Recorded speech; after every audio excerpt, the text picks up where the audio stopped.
ஜனநாயக கடமையை சரியாக செய்கிறதுனா அது ஒன்றும் பெரிய ஒரு விஷயம்லாம் கிடையாது, சாதாரணமான விஷயந்தான்.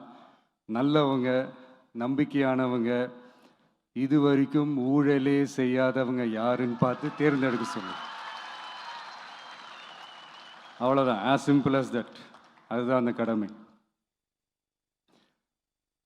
நான் வந்து ஒரு 2 years பேக் இதே ஸ்டூடெண்ட்ஸ் ஃபங்க்ஷனில் நான் சொல்லியிருந்தேன், இந்த காசு கொடுத்து ஓட்டு வாங்கி ஜெயிச்சிடலாம்னு நினைக்கிறாங்க இல்லையா, அவங்கள அந்த கல்ச்சரே வந்து யாரும் என்கரேஜ் பண்ணாதீங்க, யாரும் காசு வாங்காதீங்க, உங்கள் பேரண்ட்ஸ்கிட்டையும் எடுத்து சொல்லுங்கன்னு நான் சொல்லியிருந்தேன்.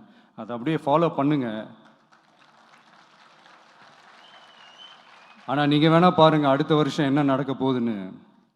வண்டி வண்டியாக கொண்டாந்து கொட்ட போகிறாங்க.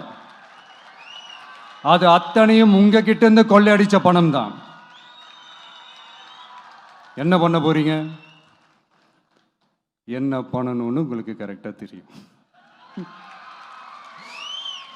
அது நான் சொல்லி தான் புரிய வைக்கணும்னு ஒன்றும் அவசியம் இல்லை.